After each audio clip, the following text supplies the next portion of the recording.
एक बार कौशल्या मैया और यशोदा मैया के दोनों लाला अदला बदली हो गई। ये लीला कोकिल साईं सीता जी को सुना रहे हैं। कैसे?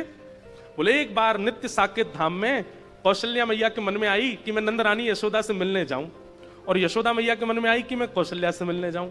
अब दोनों के लाला लाडले छोड़ते हैं नहीं एक दूसरे को। आज जैसे ही मैयाओं ने अपने अपने लाला का श्रृंगार किया, दोनों बिल्कुल एक जैसे लग रहे हैं। और तभी दोनों मैया निकली अपने अपने भवन से। वहां यशोदा मैया के मन में आई कि मैं कौशल्या जी से मिलने जाऊंगा, और उसी समय इनके मन में भी आई है। लेकिन बीच रास्ते में दोनों माताएं मिल गई। दोनों के गोद में श्याम बैठे हैं, एक के घनश्याम एक के रामश्याम। एक जैसे हैं बिल्कुल, आंखें भी एक जैसी, नाक भी एक जैसी, होठ भी एक जैसे, गाल भी एक जैसे, दांत भी चार ही हैं दोनों के। बस अंतर एक है, आपको पता है, मोर पंख कभी कभी राम जी भी पहनते हैं, मोर पिच कभी कभी राम जी भी धारण करते हैं। अंतर केवल एक है, क्या? इनके नयन गंभीर हैं, राम जी के नेत्रों में थोड़ी गंभीरता है, और इनके चपल विशेष, और ठाकुर जी के नेत्रों में थोड़ी चंचलता है। और हरकतें भी सीधे स्थिर बैठते नहीं है ठाकुर जी, कभी हाथ हिलाते रहेंगे, कभी पैर चलाते रहेंगे, कभी कुछ जी करिए। अरे कोकिल फिर क्या हुआ बताओ ना। बोले फिर तो वो हुआ। बोले क्या हुआ? जिसने आनंद ही भर दिया। बोले कैसे? कौशल्या मैया ठाकुर जी श्री कृष्ण को ले गई, और यशोदा मैया राम जी को ले गई। दोनों बालक भूल गई, एक दूसरे के बालक अदला बदली हो गए, चले गए। सीता जी इतनी प्रसन्न हो रही है सुन के। फिर क्या हुआ? बोले फिर राम जी आ गए गोलोक धाम में, और श्री कृष्ण पहुंच गए साकेत धाम में। आप सब समझ रहे हैं ना लीला? ये पृथ्वी की लीला नहीं है, ये गोलोक, नित्य गोलोक धाम में ठाकुर जी छोटे ही रहते हैं, नित्य साकेत धाम में राम जी की लीलाएं चलती रहती हैं। ये अयोध्या और वृंदावन गोलोक और साकेत ही है। तो यशोदा मैया ले गई राम जी को, कौशल्या मैया ले गई ठाकुर जी को। अब राम जी पहुंच गए कहां? गोलोक धाम, एक प्रकार से कहें तो वृंदावन। और वहां तो मधुमंगल श्रीदामा तनसुखा मनसुखा धनसुखा। अरे लाला आज खेलन नहीं चलेगा हमारे संग? और यहां तो राम जी हैं, कन्हैया तो है नहीं। जी मित्रवर, आप सब आज्ञा करेंगे तो हम निश्चित आपके साथ चलेंगे। मनसुखा बोलो जी, कौन सी भाषा बोल लो लाला तू?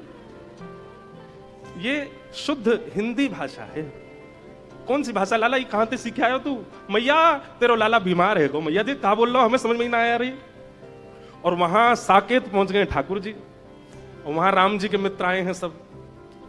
रघुकुल कमल दिवाकर दशरथ नंदन कौशल्या नंदन रामचंद्र भगवान को प्रणाम।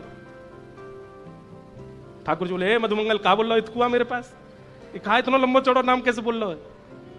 अरे आज बड़ो सज धज के आओ, बड़े बढ़िया से लत्ता पहन के आओ, फट क्यों ना रहे तेरे लत्ता? यहां पे ला, पकड़ के सबरे लत्ता फाड़ दिए। वहां कृष्ण पहुंच गए। राम जी तो बड़े चिंतित हो गए, भैया ये कैसे लोग हैं, इन लोगों की भाषा कैसी है? ठाकुर जी को जबरदस्ती उठा के ले गए। तो ये तो बड़े चंचल हैं। महाराज दशरथ जी ने बुलाया, राघव जल्दी आओ, भोजन का समय हो गया। गोद में बैठ करके प्रसाद पानी की आदत है ठाकुर जी की, लेकिन राम जी तो बगल में आसन पर बैठते हैं, छोटी चौकी पर छोटी थाली में भोजन आता है। बड़ी थाली में दशरथ जी पाते हैं, छोटी थाली में राम जी पाते हैं। ये तो बड़ी मर्यादा में रहते हैं, लेकिन हमारे ठाकुर जी तो गोद में चढ़ के पाते हैं। जाते ही कूद पड़े दशरथ जी की गोद में। सामने थाली में बढ़िया आमरस रखा था, आमरस में हाथ मारा। दशरथ जी, अरे कौशल्या ये देखो राम कितना आज बड़े लाड़ प्यार में आ गया है राम। कौशल्या जी बोली, पर ऐसे कभी पहले देखा तो नहीं राम को। लेकर के आमरस वो तो खाने लगे और आंख मुंह बनाने लगे। अरे मैया ये तो बड़ो खट्टो सो आम है। कौशल्या मैया आश्चर्य कर रही है, ये कैसे बोल रहा है? अब कहां करूं, आम तो मुंह पे खबनाए रहे हो, ये आमरस तो मुंह पे ना खबरो। आमरस लेकर के दशरथ जी की दाढ़ी से लगा दियो। सीता जी सुन रही हैं ये सब लीला। कौन सुना रहे हैं? कोकिल साईं। और वहां राम जी की हालत, सब्र पकड़ के ले गए उनको जमुना जी पे। अरे लाला चल आज हमारी घुड़सवारी करवे को मन है, तू घोड़ा बन जा। राम जी हाथ जोड़े, जी प्रिय मित्र, मैं महाराज दशरथ से कहकर के घोड़ा मंगवाता हूं। मधुमंगल सीता बोले, लाला तेरी एक तो वाणी कचू है गयो है, हमें तो नहीं को उरास ना यारो।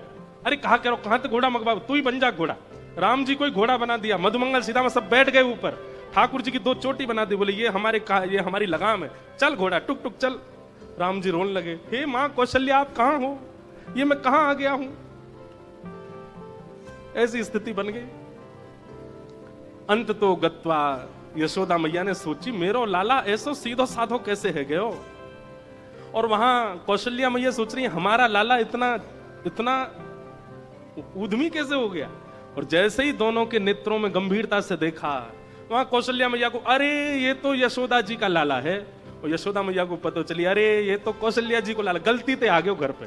बताओ, गलती से किसी का फोन अदला बदली हो सकता है, पर्स अदला बदली हो सकता है, बच्चे अदला बदली हो सकते हैं, पर भैया ये दोनों एक से हैं, इनमें कोई अंतर नहीं, हो गए अदला बदली।